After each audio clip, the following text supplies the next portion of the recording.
Cinéfilas, cinéfilos, noctámbulos ociosos cuyo único propósito en la vida es jugar Xbox o PlayStation, dependiendo de su gusto particular, ver no por y esperar la llamada de aquella chica que les pintó una carita feliz en su café de Starbucks cuando lo único que les pintarán es una orden de restricción por intentar ligarla con máscara de Terian. ¡Qué horror! Patentarians, por favor.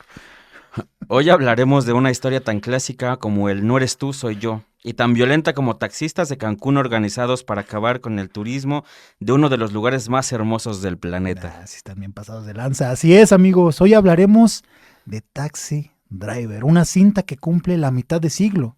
Y aún con esta edad es superior que cualquiera de los intentos de Mar Chaparro por hacer cine dramático. Desde Travis dando clases sobre los beneficios de no dejar de ir al cine, aunque sea no por, hasta Martin Scorsese ofreciéndonos una de las cintas más emblemáticas de la historia del cine. Son los temas de los cuales hablaremos en esta noche. Buenas noches, yo soy su amigo Ulises Castañeda. Y yo soy su amigo Ribacún. Bienvenidos al mundo del séptimo arte. Buenas noches, bienvenidos a un programa más de Voz en Off, lo mejor de la cultura del séptimo arte, que es transmitido por UC Radio. Aquí a mi lado derecho, izquierdo en su pantalla, el buen Ulises Castañeda. ¿Cómo estás, muy buen Ulises? Bien. Emocionado como cada miércoles para hablar de cine y para hablar de una joyita que... Nada más cuando me planteaste el tema dije, sí, se antoja. Se antoja, está sabroso. Se antoja como estar empiernado en estas noches de frío Sí, en Ciudad de México, ¿no? Sí. Y me puse a pensar en un montón de cosas así. Llegar en taxi para que sea más simbólico, en Uber. Güey, imagínate, güey, que ahora ya con esta temporada de remakes y de todos aquí en México que están haciendo un montón de cosas, que hagan una versión mexicana de Taxi Driver. Qué horror, no. Que se llame Uber. Creo... Uber Driver. Uber Driver. Y patrocinado por la app, imagínate. Ideas millonarias. Cuidado, Didi. Videocine. Estamos dando... No. Ya con las nuevas leyes sí. que están ahí promoviendo, igual y si se vienen ese tipo de incentivos, ¿no? Pues fíjate ese tipo de ideas. Lo dije al aire, pero por favor, si saca algo así voy a cobrar, ¿eh? Cuidado porque está ahí el testigo de que aquí surgen las ideas, ¿eh? Así es. Cuidadito. Pero pues bueno, efectivamente, hoy vamos a hablar de la quinta película en su momento de Martin Scorsese, Taxi Driver, una cinta que cumple 50 años, los acaba de cumplir el 8 de febrero, se estrenó en 1976, entre muchos problemas ahí para sacar la chamba, un Martin Scorsese muy chavito, con sus amigos ahí alrededor, sus cuates Spielberg, locos, sí, mira, cuando el cine se hacía con pasión, no les importaba el dinero, que mira que ya tenían ahí 2-3 fama, pero no, tuvieron que sacrificar un montón de cosas para sacar adelante esta película. Sí. ¿Por dónde quieres empezar? Por contar de qué va, lo que pasa, qué pasó antes, la pre... Es que hay muchos ángulos por donde abordar Taxi Driver. Fíjate, justo estábamos platicando antes de entrar al aire, muchos temas, hablamos de muchas cosas antes de entrar. No, yo me metí unas dudas que... Sí, y muchas otras cosas que metió también. Yo lo dejo a su imaginación. No, de hecho sí me dejó una duda existencial acerca de Robert De Niro, de si podría haber algún actor superior a Robert De Niro, incluso en esas épocas. Más atrás no sabemos, tendríamos que darnos un clavado, pero con los trabajos de los actores que nos tocó en nuestras épocas, tendríamos que revisar si hay alguien superior a nivel actoral. Pero bueno, ese nos da otro programa. Eso sí, podría ser otro programa sin ningún peso, sin ninguna bronca.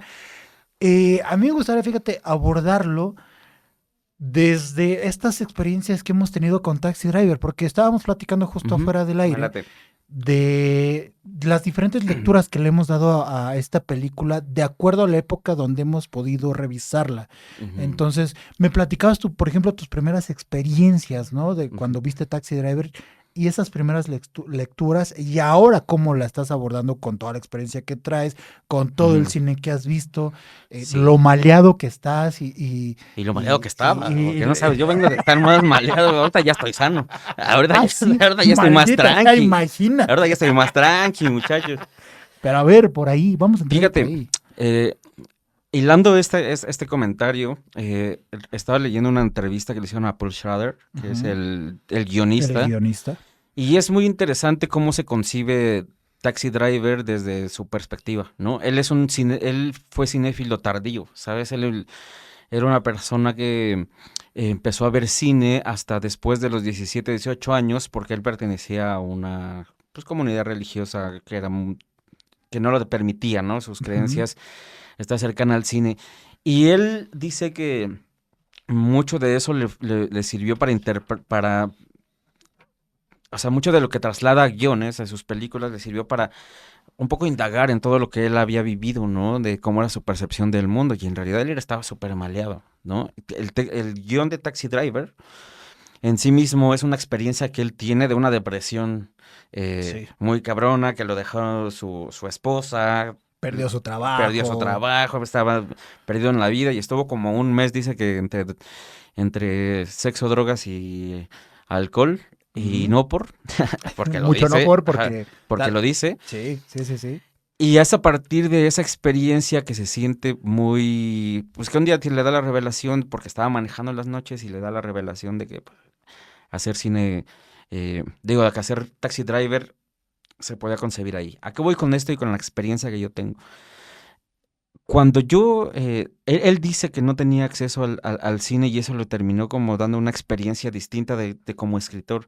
Claro. Para mí, ya les conté en alguna ocasión aquí en el programa, de que tampoco era de que yo viera cine todo el tiempo, ¿no? Uh-huh. Y entonces los primeros contactos con el cine eran como unas revelaciones como muy emocionales, no eran tan analíticas.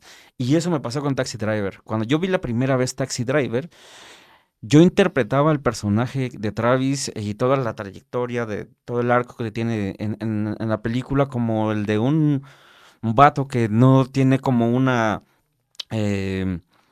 ¿cómo se dice? Como una visión clara del mundo por su falta de educación, que era como medio analfabeta y todo, pero que trataba de encontrarle sentido a su vida. Claro.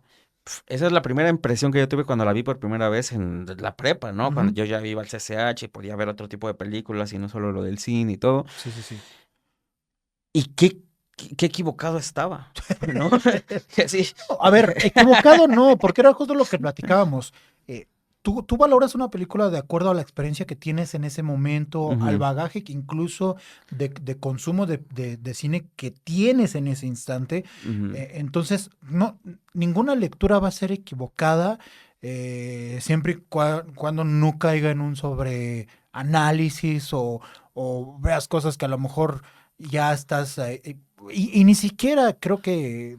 existe un sobreanálisis, no sé, o sea, esto es como muy profundo, pero a lo que voy es que no creo que haya estado equivocado, era la visión que tenías en ese momento de acuerdo a la experiencia que tenías. Yo en su momento lo que te platicaba, también yo la primera vez que la vi creo que fue en la universidad, fue hace unos 2 años. Hace poquito. Aquí en la Universidad de la Comunicación, aquí la estábamos viendo. Ojalá hubiera estudiado aquí. Saludos a todos los alumnos de la Universidad de la Comunicación. No, o sea, lo vi en la universidad y creo que le di una lectura similar desde el punto de vista de un tipo destrozado que quiere encajar en la sociedad y que hace todo lo posible por querer encajar. No es cierto. No, te digo que no. Te digo, fíjate, es muy chistoso porque la película genera una especie de empatía con el personaje de Travis, que para el contexto, la película nos habla de un muchachón, 26 años, ¿sí?, que tiene ahí el personaje, que viene de de haber estado en la guerra de Vietnam. Correcto. Y entonces trata de lidiar con las secuelas que eso implica. No te lo dicen, nunca te lo plantean, te dicen, yo vengo de Vietnam, pero todo es una interpretación de lo que ocurre en este entorno. Entonces llega a un Nueva York que también está bastante lastimado socialmente, ¿no? Donde tampoco todo parece como una especie de un inframundo en el que está envuelto. Y fíjate que entonces la película, por todos los temas que empieza a tratar a través de la visión de este brother, de Travieso, pues la gente empieza a encasillarlo como inmoral. Fíjate, desde que sale la película, pues dice, güey, ¿cómo puedo yo estar admirando o ver positivo este tipo de personajes si lo que está haciendo es demostrar que el ser humano es una mierda, que estamos denigrando el lado oscuro que tenemos y todo? Y fíjate que es muy chistoso porque cuando yo la vi por primera vez, yo me sentí muy identificado. Eso que te dije que vengo de la maleza, Ajá. yo vengo del Estado de México.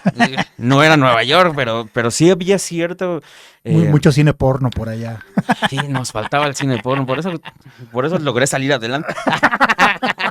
Si no hubiera quedado ahí. Si no te traeríamos con un mohicano. Sí. De hecho, pensaba venir con la mohicana, ¿verdad? Hubiera estado bonito. Hubiera estado bien chido, ¿eh? Maldita sea. No, pero fíjate que entonces yo lo había visto mucho de verlo con la película un poco con culpa, porque yo estaba también un poco reflejándome ahí güey, yo conozco a personas del barrio, vándalas, todo lo que sea, y de repente hay un brother con el que me siento identificado, y cuando ves la película dices, güey, pero un huevón quiere matar a este cabrón y a otro y así. Sí. Y dices, güey, no es posible. Pero me hizo corto, ¿no? Me hizo corto y por eso en ese entonces me había marcado la película. Claro. Ya la ves después y le encuentras este contexto de la guerra, de cuándo sale la película, de lo que hay alrededor de cómo se hizo el objetivo.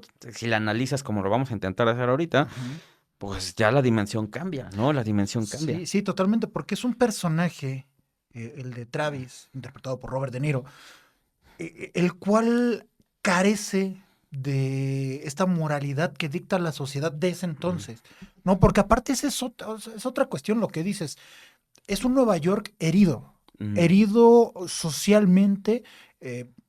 Martin Scorsese pinta a este Nueva York decadente.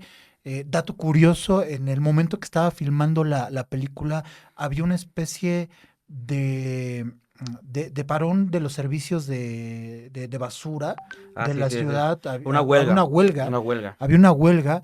Entonces todavía se ve la ciudad más con más basura, más sucia, más tirado hacia el piso, la ciudad de Nueva York. Y es un poco lo que intenta retratar Martin Scorsese. Y una ciudad que de cierta manera poco a poco se ha ido intentando sanar las heridas de una guerra que, entre comillas, perdió, ¿no? Y que su sociedad está juzgándose a sí misma, y lo hace a través de este personaje de Travis, que este personaje se está juzgando a sí mismo y él lo traslada o lo proyecta hacia la sociedad, ¿no? Es como, me odio, no me gusta cómo soy, y lo proyecto hacia una sociedad que también está podrida. Entonces, si no me aguanta a mí mismo, ¿por qué voy a aguantar a una sociedad que me está juzgando sin siquiera conocerme? Diría aquella película. Me juzgan sin siquiera conocerme, pero también lo veo desde un punto de vista en el cual él ya ni siquiera puede revisar qué es lo bueno o qué es lo malo. O sea, sí, que carece son secuelas. Son secuelas de la guerra. Definitivamente. También tiene este estrés postraumático, pero de cierta manera es funcional dentro de esta No, y son secuelas de la construcción de la identidad del americano, del estadounidense. Sí. Porque es bien importante, creo, o sea, ahora creo que es la película de la que hemos hablado, la que creo que es más importante el contexto que la misma película, ¿sabes?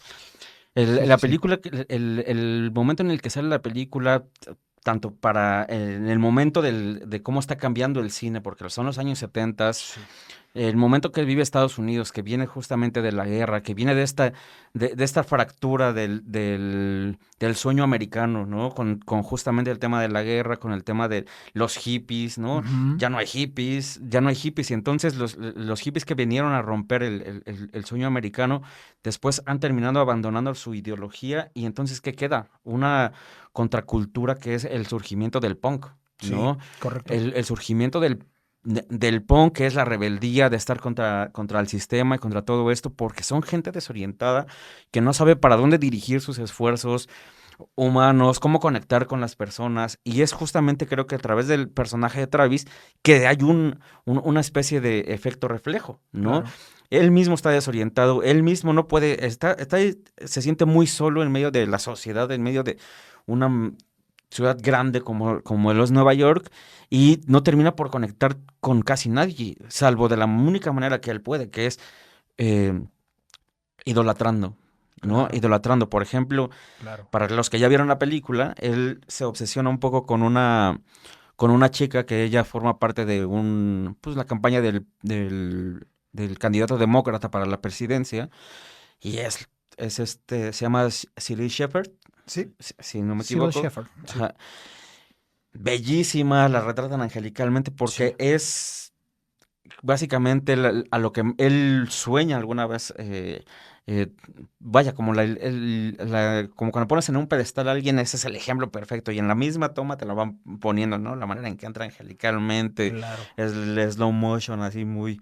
De los pocos que tiene cine Scorsese en su cine, Ujú. ¿no? Y entonces, si recuerdas esa primera charla que tienen, huevo, no saben ni expresarse, cabrón. O sea, No. no se sabe ni expresar, no sabe ni qué decirle, no Sí, sabe sí, cómo sí. hablarle, y se disfraza justo en el malhechor para encontrar una seguridad en sí mismo. Güey, eso es el tipo de cosas, de elementos que el personaje de Travis da como un reflejo de cómo no sabes encajar en la sociedad, cómo no sabes comunicarte con la gente. Todas las charlas que él tiene son sin que él sepa hablar, ¿no? Sí. ¿No? Cuando Va, pide va, va deambulando de un tema a otro sin conectarlos. O cuando sea. va y le pide un consejo al taxista. Sí. Huevón no se puede ni expresar, y el otro le da un consejo sin saber expresarse tampoco, y entonces los dos están así como de, bueno, espero te haya ayudado. Bueno, pues no me ayudaste, pero gracias.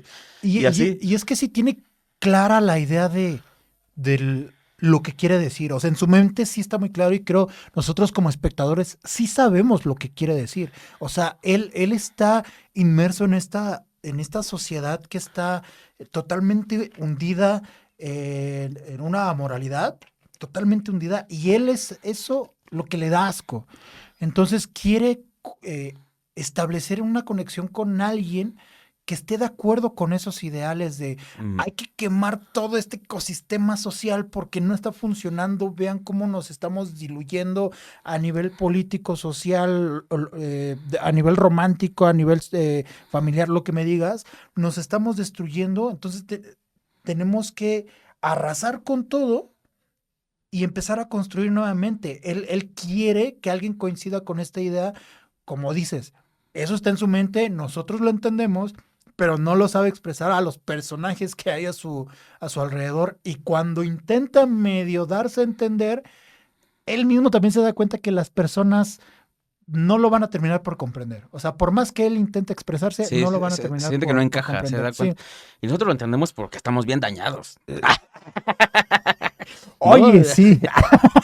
No, va a sonar a estupidez, pero realmente creo que sí es intencional eso, ¿no? El que tú empatices con un personaje. De hecho, el mismo Scorsese lo ha dicho, ¿no? O sea, después de que ha pasado el efecto de la película y todo, que él mismo se ha encontrado reflejado en un poco a veces en el comportamiento de Travis, porque al final él no tiene filtro como en su personalidad, pero lo que Ujú, trata pero con lo que uno se siente identificado es que todos tenemos un lado oscuro, ¿sabes? claro. Todos tenemos un lado en el que pensamos, se tiene que cambiar este pedo, se tiene que hacer esto otro, se tiene que corregir esto. Y a veces llegamos a los extremos de hay que chingarse a este para que las cosas mejoren, ¿no? Claro. Scorsese, te digo, tiene una anécdota en donde él está en una cena en Washington, ¿no? Y se entera de unas pues, atrocidades de alguna manera off the record, ¿no? De un presidente de Estados Unidos. Y entonces él en la plática, en la cena, dice, no, yo dije, no, pues ojalá llegue un cabrón y lo cambie y elimina toda esa pinche clase política y la chingada y tira pestes y mierda Ujú. a lo Travis, ¿no? A lo Travis, Sí. hay que limpiar la sociedad, en la película Travis tiene esta frase, ¿no? De que en la plática que tiene justo con el candidato, no, yo confío en usted para que limpie esta sociedad que está llena de pinches ratas, está llena de negros, está llena de prostitutas, ¿no? Ujú. Y tira pestes. Y un poco le pasa eso, te digo, Scorsese dice eso y dice, pum, después caí en cuenta de que yo estaba hablando como Travis, ¿no? Sí. Sí, y yo me siento que moralmente estaba en otro lado y resulta que tengo una conexión con Travis muy genuina. Entonces, me parece que intencionalmente o el efecto que tiene la película en ese sentido es wow, increíble, porque sí te apela a descubrir el lado oscuro de cada uno. Y mira que uno tiene un Exacto. lado cochino bien feo, ¿no? Exacto, ¿no? Estamos hablando de una época donde se podía ser políticamente incorrecto, se podía decir muchas verdades sin temor a que la sociedad de cierta... O sea, sí había señalamientos, pero no había las consecuencias que existen actualmente. Entonces, de cierta manera, sobre todo en los años 70 en Estados Unidos, te podías dar el lujo de soltar verdades a diestra y siniestra, y más en un cine. Bueno, no sé si a diestra y siniestra, pero sí era mucho más tolerable. Era más tolerable. Yo creo que sí, y por eso surgió un Brian De Palma, por eso surgió también un Spielberg en estos inicios de su cine, donde era un poquito más... Sí, el Coppola de conversación. Un Coppola, exactamente. Sí, pero era porque ellos iban a ser transgresores, estaban rompiendo los moldes de este sueño americano, ¿no? Sí. Y eran gente que ya estaba estudiada, ¿no? Estudiada, es decir, ya tenían una manera de analizar otros tipos de cine, la nouvelle vague, el cine italiano, y entonces mucho de eso, por ejemplo, se refleja en las películas que, en Taxi Driver hay mucho de la nouvelle vague, ¿no? Claro, claro. ¿No? Y de ahí es donde se trasladan todos esos discursos, y donde este tipo de personajes como en Taxi Driver se dan el lujo, como dices, de soltar estas verdades que a lo mejor los propios cineastas o los guionistas no sí lo dicen, pero se les hace más fácil trasladarlos a partir de por medio de su arte, ¿no? Es muchísimo más sencillo. Y aún así, creo que el personaje de Travis guardaba cierta esperanza al momento de interactuar con cada uno de estos personajes, porque si vas viendo cómo se va rompiendo poco a poco, ¿no? Esta primera interacción que tiene con el político, porque el político le dice, a ver, dime tus inquietudes. Y en cuanto empieza a soltar las verdades, tú ves el rostro del político y ves un prejuicio hacia Travis. Sí. O sea, no es como, ok, puntos interesantes, voy a intentar hacer algo al respecto. No, sí, hay un juicio. El huevón ya se quiere salir del taxi. Exactamente, ¿sí, no? Exactamente. Y Travis se da cuenta de que lo están juzgando. Cuando pasa lo de Betsy, que están ahí, que en el ligue y todo, ella misma le dice, eres un tipo muy contradictorio. Sí, hasta le cita una canción de Chris Christopher. Ajá, exactamente. Entonces no sé qué tanto emocionarme contigo, no sé si tirarte de a loco, o no sé si eres interesante. O sea, cada vez que interactuaba con alguien, él se daba cuenta de que no encajaba, y eso era lo que le iba rompiendo, porque no encontraba alguien o no encontraba algo con lo cual encajar con sus ideales, y lo fue destruyendo al punto de volverse de cierta manera anarquista sin caer en un extremismo, porque aparte no podía. Sus herramientas no le daban. Yo creo que digo, es que eso es lo fascinante del personaje, que es muy complejo, porque yo creo otra cosa, fíjate, yo creo que él mismo se estaba autosaboteando todo el tiempo. Él mismo se orillaba al fracaso. Por ejemplo, en el caso de Betsy, o sea, de alguna manera, no que él fuera consciente de eso, pero su educación, su nivel moral y todo eso, lo hacía con tal naturalidad, pero él se sentía insuficiente para ella, porque te digo, la tenía en un pedestal. Y entonces, sí, por ejemplo, él la quería involucrar en su mundo cuando la lleva al cine porno, pero no era pero él sabía que era un riesgo que la llevara a ese mundo, y sabía que él se iba a quedar solo. ¿Crees que sabía? Yo lo veo más por una parte de inocencia de...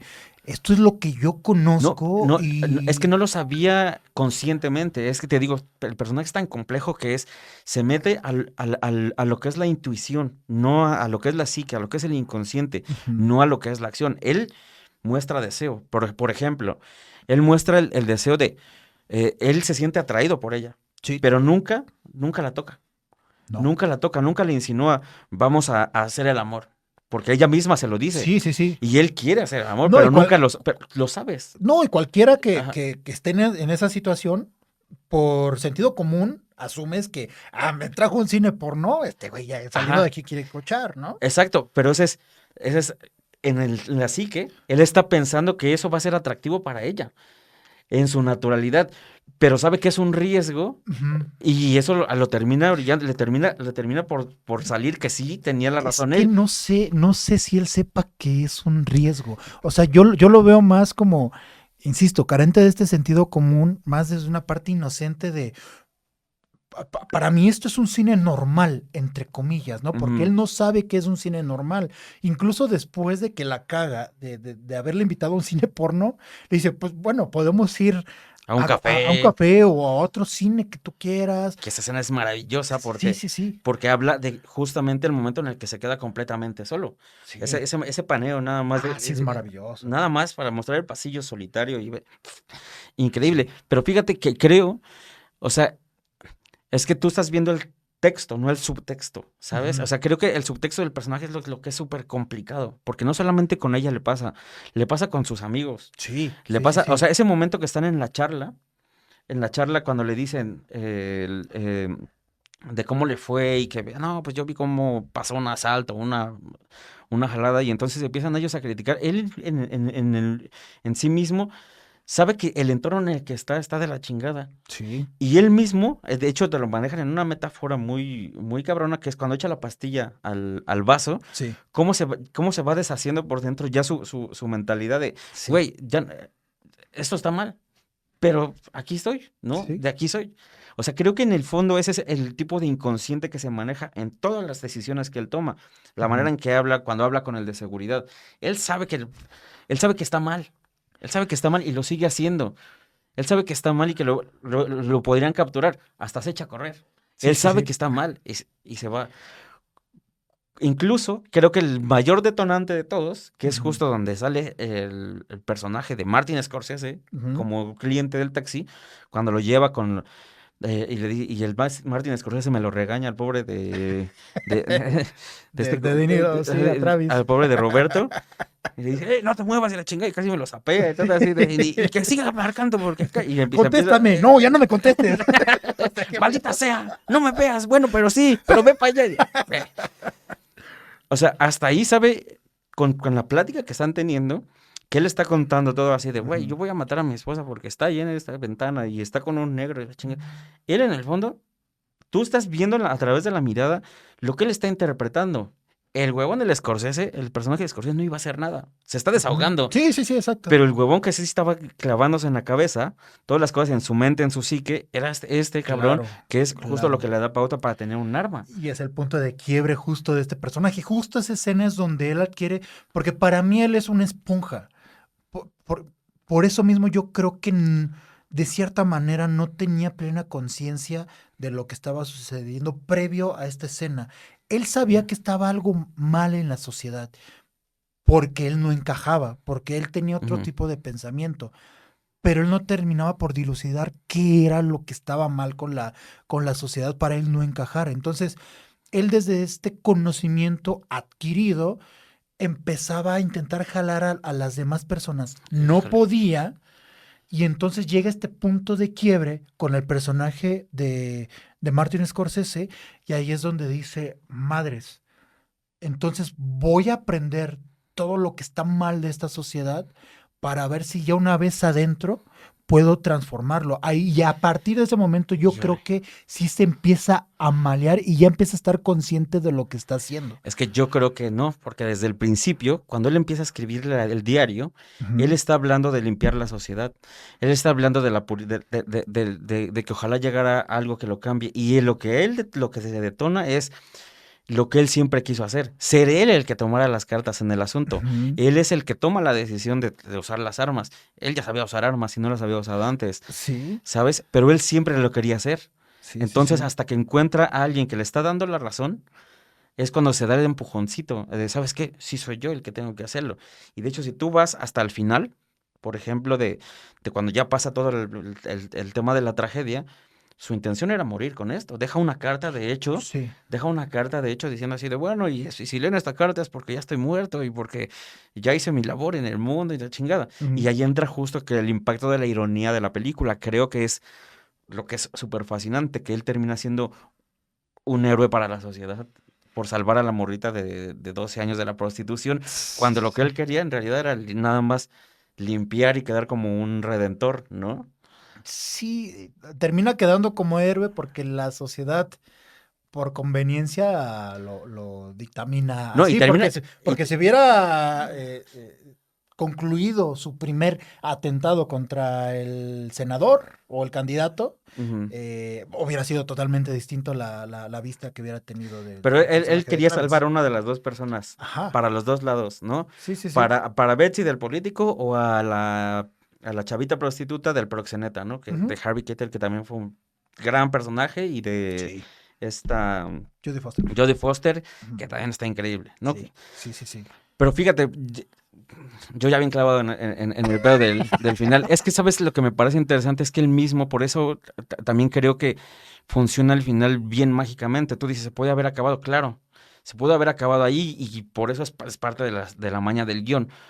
Pero el final no es ese. El final es él decepcionado de no haber podido lograr esa autodestrucción gloriosa, Ujú. ¿sabes? De ir en el taxi llevando a Betsy, yéndose y mirando hacia atrás así como en complejo de persecución, porque él sabe que eso se va a volver a repetir, que él va a hacer otra vez otra cosa, Ujú. ¿sabes? Que él va a llevar ese fanatismo, esa especie de locura, la va a volver a replicar, la va a volver a hacer, la va a volver a intentar hasta que no logre alcanzar el cometido para sus ideales. No le importa que le hayan dicho que es un héroe, Ujú. lo elevó tantito el ego, pero no, él no va a cambiar porque él no ha aprendido nada de lo que es eso, él no tiene esa capacidad de entenderlo. No, a ver, yo creo que no ha aprendido desde esta raíz que él tiene de querer limpiar la sociedad, pero lo que sí aprendió es a saber identificar, yo creo que un poquito mejor, quienes no pueden conectar con esos ideales. Por eso, cuando lleva a Betsy en esta escena final del taxi, ya no se deja, porque ella ya le tiene cierta admiración por lo que sucedió Sí, sí, sí, con la ajá. chica. Entonces, por eso está intentando como, oye, Hablarle, veme, ajá. veme, veme, veme. Y él ya no cae al 100% cuando antes a lo mejor se hubiera sucedido. Entonces yo creo que ahí sí hay cierto aprendizaje de poder detectar a estas personas, pero de la raíz como tal, de cómo ve a la sociedad, eso sí no ha cambiado. ¿Por qué? Porque estamos viendo, ya una vez que deja a Betsy y empieza a manejar el taxi, cómo todo otra vez empieza a ver borroso, como inició la película. Porque al Claro, final así es como ve a la sociedad, ¿no? exacto. Algo que no puede Sí, sí, identificar y sí, se sí, le sí. hace muy extraño. Pero es justo a lo que voy con ese de que no aprende. Él no tiene la capacidad intelectual de mejorar eso, porque lo ha Sí, vivido en no, otras cosas, lo ha vivido en no. otros momentos.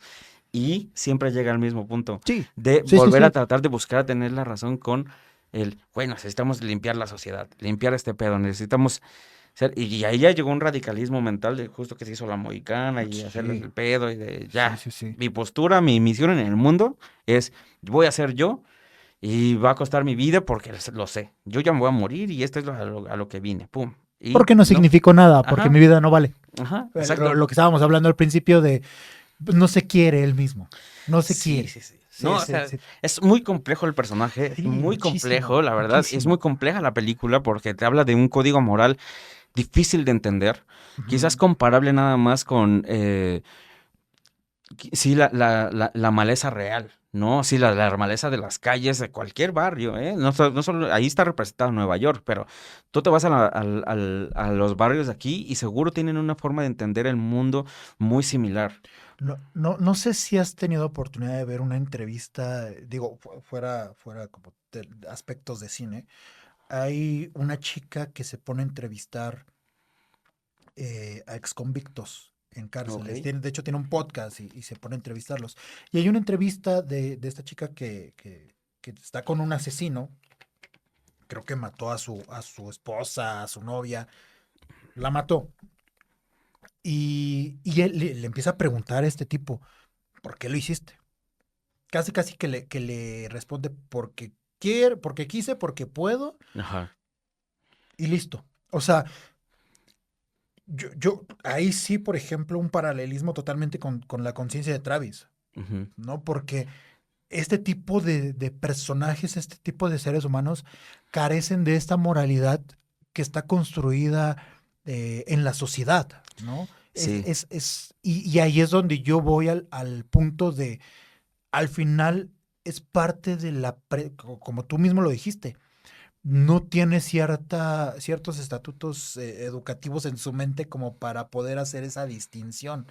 Es parte de experiencia de la cual él carece, o simplemente no quieren tener esa experiencia porque muy dentro de ellos les funciona. Y aparte aquí está la inhibición de la pérdida de inhibición que fue del trauma de guerra, ¿no? De que ya tiene una insensibilidad a la vida, que tiene una... O sea, la complejidad está cabrona, ¿no? Yo, por ejemplo, o sea, seguro en los momentos más cabrones de la película son con Robert De Niro. Sí, ¿no? totalmente. Sí, ¿no? Sí. ¿De tus favoritos están con Robert De Niro? De mis momentos favoritos de la película, sí, o sea, siempre está Robert De Niro en esos momentos. ¿Cuál es tu momento de la película que tú dices, este es con el que me quedo? Dígalo. Mira, fuera del You talking to me? Sí. O sea, fuera de ese que es fabuloso ese Puede momento. ser el mejor, ¿eh? Puede ser, Puede ser el mejor. A ver, déjame pensar, porque, por ejemplo, está el momento en el que está con Martin Scorsese, que a mí se me hace fabuloso, porque sí es el punto de quiebre del personaje, que está en el taxi. Esta charla incómoda que tiene con Betsy, este primer acercamiento. La cita, la del café. La del café. Ajá. A mí se me hace increíble porque más allá de que te puedas identificar con esta torpeza social que tiene el personaje de Travis, es el hecho de que muchos nos manejamos así porque no tenemos estas herramientas, claro. ¿sabes? Entonces... No te digo que nos entendemos porque estamos maleados. Sí, estamos muy dañados, sí. Dañados. No al nivel de Travis, pero sí estamos dañados. Por eso podemos entender ciertos comportamientos que tiene. Yo creo que por ahí entrarían esas secuencias. Tendría que pensar muy bien qué otra. Yo, mi favorita sí es la de Scorsese. Sí es la del taxi. O sea, ese momento, esa plática, creo que me quedo con ese como el momento más, con el que más me gusta como cinéfilo, ¿no? Sí. Pero creo que de las escenas más rudas no es con Scorsese, no es con Robert De Niro. El momento del baile de Harvey Keitel y Jodie Foster, qué cabrón está. Qué cabrón es ese momento. Sí. Todo lo que le dice, porque aparte no se lo dice con una manipulación, es lo que te digo, no es una manipulación per se solamente porque sabe qué decirle, es porque también lo está sintiendo. Porque lo siente. Lo está sintiendo el huevón diciéndole, güey, ojalá alguien pudiera tener a una mujer como tú. Y la otra lo abraza, lo abraza, que es algo que Robert De Niro, que a Travis no le va a poder dar, porque el otro no tiene contacto físico con nadie. No puede. No puede, es incapaz de tener. Carece de ese conocimiento. Carece de cómo acercarse con alguien. Y entonces este huevón la convence, ¿no? Diciéndole, no, quédate con nosotros porque, pues, ¿quién te va a encontrar? ¿Quién te va a querer como yo? Y yo te necesito y la chinga. Pero el beso es tan genuino, o sea, de que lo sienten realmente. Obviamente está mal, no es justificable. Aparte es muy incómodo de ver. Muy incómodo. Pero es una escena tan ruda que dices, wow, qué momento tan cabrón es ese. Sí. Y es que vuelvo a ese punto de cada uno de los personajes que vemos en esta película hablan a partir desde sus propios conocimientos de lo que han ido viviendo. El personaje de Jodie Foster, que es esta chica prostituta de 12 años, habla a partir de lo que ella conoce. Hay un momento en el que está hablando con el personaje de Travis en una cafetería, porque incluso ella le dice... Yo me puedo ir en cualquier momento de este lugar. Nadie me tiene atada. ¿No? Travis, de cierta manera, como que no le cree y le dice, a ver, mañana vamos a ir a un café y vamos a hablar de esto, ¿no? En el momento que se encuentran, es lo que ella le empieza a decir, a ver, chaquetito, yo soy libre, yo estoy aquí porque quiero, me tratan bien, nunca me han golpeado, me tratan de cierta manera con respeto y hasta con amor. Entonces, ¿qué me vas a hablar tú de qué está bien o qué está mal, ¿no? Cuando ni siquiera conoces mi propio contexto. Pero también ella está hablando porque no sabe que puede tener cosas mejores, que hay cosas mejores a su alrededor. Habla a partir de su propio conocimiento, como también el vato que pues es el chulo. El mismo Travis, cuando en ese momento de la plática, o sea, justo todas las pláticas que tiene con ella, son pensando en su incapacidad de comunicarse, no lo sabe dar a entender justamente eso, que la vida es mucho mejor, ¿no? Sí. Y él trata de darse a entender nada más diciéndole, no, o sea, tú puedes tener una familia, tu vestidito, ir al cine con tus amigas. O sea, trata de darle una vida, de representar una vida que él tampoco tuvo. Y está muy cabrón. Ahora, hay una curiosidad que quiero destacar del personaje de Jodie Foster, porque ella estaba muy chavita cuando hizo la película, ¿no? En el rodaje tenía que estar su mamá. Sí. Pero hay una particularidad con el rodaje, porque ¿recuerdas a la chavilla con la que siempre está Jodie Foster en la película? Sí.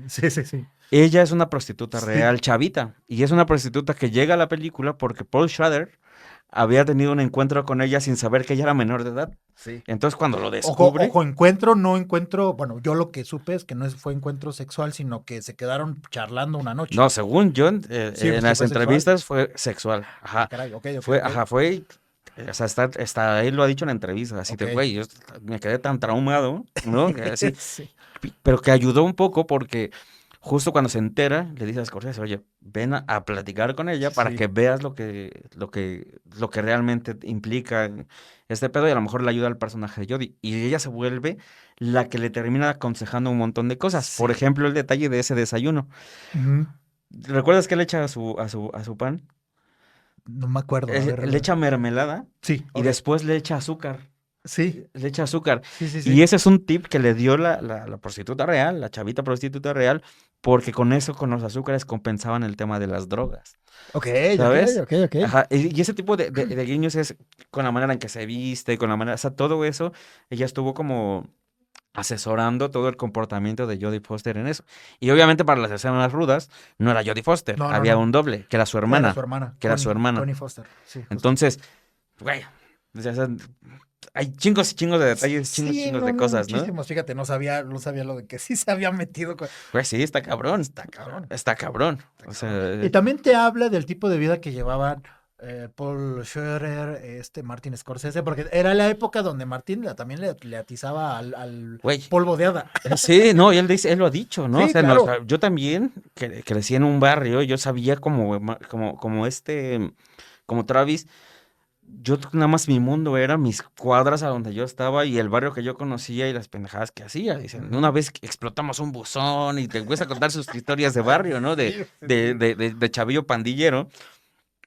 Y estaban loquitos, Ya después les llega la curiosidad y la creatividad artística, ya es otra cosa, pero esa parte es de lo que terminó nutriendo todo su cine este cabrón y lo hizo maravillosamente bien, ¿no? Va a ser horrible lo que voy a decir, pero ¿será que estas nuevas generaciones de cineastas les falta más drogas para hacer buenas películas? No, ¿sabes? Yo creo que es una consecuencia de que el cine se volvió un negocio, entonces las películas que hacen ahora muchos son para tratar de encajar en los estudios, que les financien, que más que contar historias que vayan desde el lado personal, pero que se arriesguen. Negocio. Por eso, pero las películas justamente, si tú vas a ver una película de ahora, difícilmente se va a tomar riesgos. Porque lo que va a generar es usar el vocabulario que te maneja el estándar, que te maneja lo que puede llegar a ser. Y si lo sabes dominar, a alguien te va a jalar para que crezcas, y alguien te va... Y así. Creo que es como un poco el camino. Y las películas que sí brillan, creo que son las que toman esos riesgos de, bueno, lo voy a hacer a mi manera, a mí se me antoja así, asado, y shalala. Y es que yo siento efectivamente que va por ahí. El hecho de que toman riesgos anteriormente... Vuelvo a lo mismo, no existía lo de lo políticamente correcto, entonces se atrevían a tocar ciertos temas sin importar lo de, me va a ir mal en taquilla, ¿no? Hasta el mismo Taxi Driver al principio tuvo problemas para poder tener financiamiento por la historia tan cruda y tan violenta que estaban intentando retratar, hasta que llegó Columbia y les dijo, ¿saben qué? Ok, te doy lana, no te voy a dar tanta lana, te voy a dar $1,300,000. 300,000.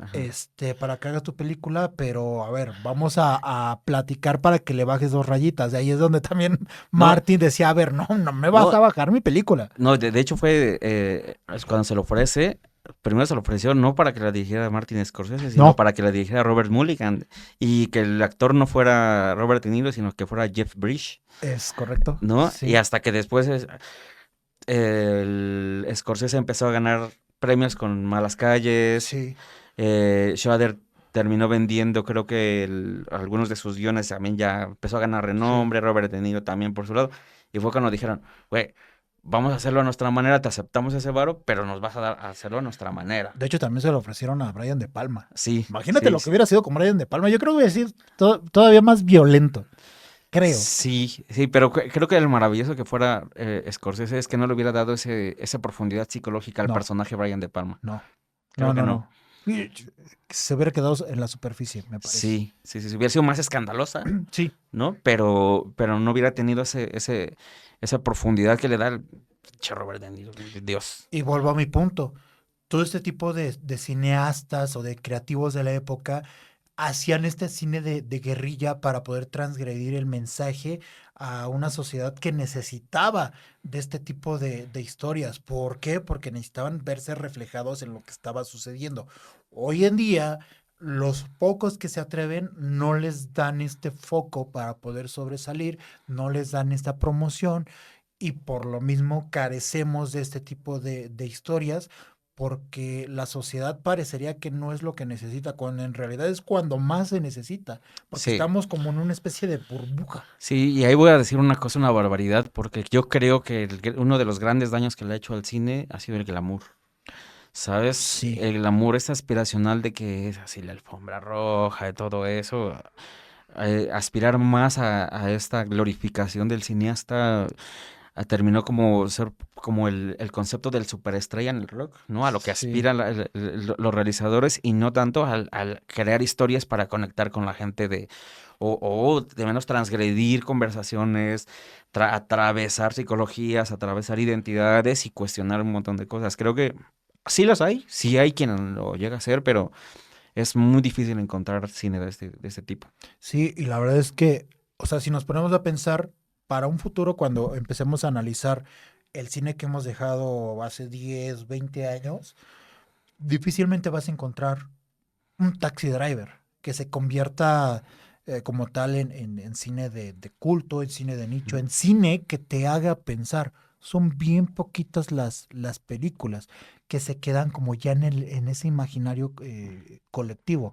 Sí hay películas muy interesantes, con historias que te hablan desde otro punto de vista, pero que no han logrado establecerse como una cinta que vas a valorar. Lo que hablábamos antes de entrar al aire, una cinta que puedes colocar en cualquier era, en cualquier tiempo, y que siempre le vas a poder dar otro tipo de lectura de acuerdo a esa época. Que fue justo la condición que pusieron estos huevones de Scorsese, a De Niro, cuando dijeron, le vamos a entrar, no vamos a cobrar lo que vamos a cobrar, lo que para sus estándares ya exigía, porque vamos a hacer una película que podamos ver en 50 años, no una que pueda hacer un éxito de taquilla inmediata. Y dijeron todos, pues le entro, se bajaron el sueldo, se adaptaron, se comprometieron, y salió esta chula. Cine de guerrilla, de guerrilla que se atreve a hablar de otras cosas, y efectivamente, después de 50 años, sigue estando más que vigente. También lo que platicábamos fuera del aire, es una película que tú no sientes el paso del tiempo, porque de repente ves no sé, cierto auto de época, o que ves un teléfono que te brinca, tiene ciertos elementos, pero los dejas pasar por todo lo que está sucediendo alrededor, ¿no? Y por eso mismo encaja en cualquier lectura contemporánea que tú le quieras dar. Lo que hablábamos de un Rocky, por ejemplo, que también en este año cumple 50, sus 50 que de hecho fue la película que le ganó unos premios Oscar a Taxi Driver. Sí, es correcto. Ahí ¿Ustedes por quién hubieran? A ver. Rocky. ¿Qué? Yo Taxi Driver, me quedo, estoy más loco. Soy loco. Estamos bien locos. Estamos bien locos. Estoy dañado. estoy dañado, ¿y qué? Sería interesante ponerlas cabrón, ahí en un balance, ¿no? Estaría muy, muy interesante. Son películas muy diferentes, pero... Sí, ¿sabes? ambas hablando de una decadencia social, Sí. Ambas. Con personajes dañados. Con una sales motivado, así, y con otra sales, ya valió madre. Bueno, ponte a pensar, sales motivado hasta cierto punto, porque es una película que te habla de. Le tienes que echar ganas, pero aún así puede que no logres nada. pero no vale madre. Lo mismo que Taxi Driver es. Le está echando ganas, pero aún así va a valer madres por una sociedad que te va a terminar derrumbando. Porque no puedes. Pero lo mismo, ¿no? Careces de las herramientas como para poder cambiar algo. Sí, está cabrón, está cagado. O sea, y hay un montón de cosas que podríamos analizar de Taxi Driver. La música, por ejemplo. La música que es Robert Hartman, que es el mismo compositor de las bandas sonoras de Ciudadano Kane, de las películas de Hitchcock, o sea, y esta fue su última banda sonora que hizo, y es chulada. Ya no alcanzó a ver la película, ¿verdad? Creo que ya no alcanzó a ver la película. No, de hecho ya no alcanzó a ver la película. De hecho, la entrega, haz de cuenta que creo que la entrega justo en una Navidad, la entrega y a los días se petatea. Bernard Herrmann, ajá. El compositor, que no quería hacer ese trabajo. Sí, no la quería. Le mandaron primero la sinopsis y dijo, esta madre, qué pedo, no, yo no quiero hacer nada. En cuanto le mandan el guión fue de, ok. Y hace esta composición de jazz mezclado como con estos metales como una seducción extraños. Sucia. Sí, de por sí el jazz es muy de improvisación, de estar armando sobre la marcha, y aparte le metes como estos sonidos medio esquizofrénicos como lo es el propio personaje de Travis. Es un trabajo increíble en cuanto a la banda sonora. La fotografía, güey. Güey, o sea, esa manera en que ahorita decías ese guiño de cómo entras y ves todo borrosa la ciudad, de la chingada, ¿la ves? O sea, creo que al final hace la metáfora justo con el taxi como una metáfora de un roedor en la ciudad, ¿sabes? Como el que se pasea por las alcantarillas, por los lados más sucios, ¿sabes? O sea, esa manera en que lo concibe en la fotografía, cómo se retrata la Nueva York nocturna, ¿no? Los diálogos, los acentos, o sea, se podrían encontrar muchas cosas. Por ejemplo, ahí te va un detalle. ¿Ves que tiene una chamarra que trae un King Kong? Sí. ¿No te parece un gran guiño a King Kong? También es un huevón en Nueva York tratando de rescatar a una rubia. No lo había pensado, pero... Es un gran guiño. Es un gran detalle. Sí. Que de hecho, ese pegote tiene algo que ver con algo del ejército de Vietnam. Sí. ¿no? Algo, pero tiene una referencia. No había pensado lo de King Kong, fíjate. Sí, es cierto. Ahí está, ahí se los dejo. Exacto. Ahí se los dejo. Y yo nada más, digo, ya estamos en la recta final, ya nos vamos. Quisiera nada más destacar que para todo esto, el Martin Scorsese de esa época era tenía una convicción muy católica, y me acuerdo que de las cosas, de las críticas malas que le llegaron a decir, hubo una que me dio mucha risa, que le decía, te hubieras vuelto monaguillo y no un hijo del diablo, y no transformar a Nueva York en la ciudad del diablo. Güey, es un comentario maravilloso. Fabuloso. O sea, creo que Taxi Driver, no sé si sea la película ideal para entrarle al cine de Scorsese, porque ya hablar también del cine de Scorsese nos da para abordar 2, 3, 4, 5 programas más. O sea, tan solo con el puro cine de Scorsese y tan solo con el propio personaje de Scorsese. No sé si sea la película más adecuada. Yo creo que hay películas más light. No, yo creo que... Y sobre todo para las nuevas generaciones no les encajaría tanto. No. Creo que sería cuestión de ir un poco más de atrás hacia adelante, ¿no? Sí, exacto. Sí, de las últimas a las primeras. Sí, claro. O sea, que hicieran un recorrido así para que se fueran enganchando un poco con su narrativa y ya después llegar al tema más autoral, ¿no? Porque también sí hay una transformación en el cine de Martin Scorsese muy, muy fuerte, ¿no? A las posibilidades que tenía creativas sin dinero a las que después llegó a tener con cada vez más presupuestos, ¿no? Exactamente. Pero si llegan a tener la oportunidad de ver Taxi Driver, o sea, si no han tenido chance de verla en cualquier momento, revísenla, o sea, pónganse en su sala sin ningún tipo de distracción, véanla sin estar cortando de, ay, voy al baño. Véanla de forma continua, intenten analizar la profundidad, intenten pues conectar de cierta manera con la historia, no que se sientan identificados, no que quieran destruir a la sociedad, destruir la política y lo que me digan, no, sino que intenten entender a este personaje roto, dañado, y que intenten entender también el contexto de esa época, y van a ver lo delicioso que va el jugo, sí, que traten de apreciar la música, los movimientos de cámara, por ejemplo, el tema de la violencia, que no usan efectos digitales, el tema de todo lo que hay alrededor de la composición de la fotografía, hay un montón de cosas, neta lo van a disfrutar, si no les llamo eso, espérense al remake mexicano Uber Driver y ese sí los va a hacer que los lleve a Scorsese y van a decir, ese sí vale la pena.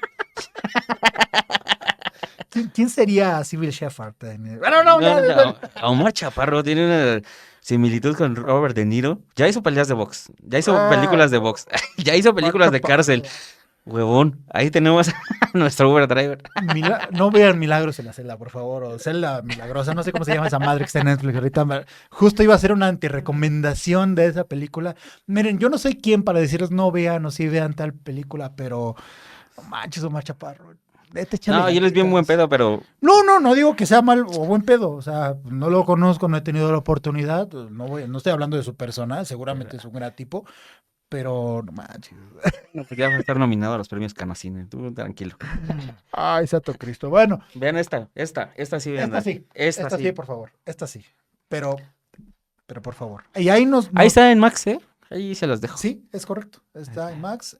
Comenten en redes sociales. HBO, patrocínanos. Comenten en redes sociales. Cuando vean la película, tanto redes sociales de UC Radio como de Voz en Off, vayan, cáiganle. Por favor, Ulises, tus redes sociales para que vayan y... Ulises Casal en todas las redes y para mi trabajo periodístico junto con el equipo de Clímax en Medio, también así, @Clímax en Medio en todos lados. Y también si quieren reclamarme cualquier cosa, @Ribacun en todas las redes sociales, Voz en Off también. Entonces, nos vemos aquí el próximo miércoles, la próxima semana, gracias a Ultratumba. Gracias, mi gente. Como siempre, gracias. Nos vemos aquí el próximo miércoles en Voz en Off, lo mejor de la cultura del séptimo arte, que es transmitido por UC Radio. Corte y queda.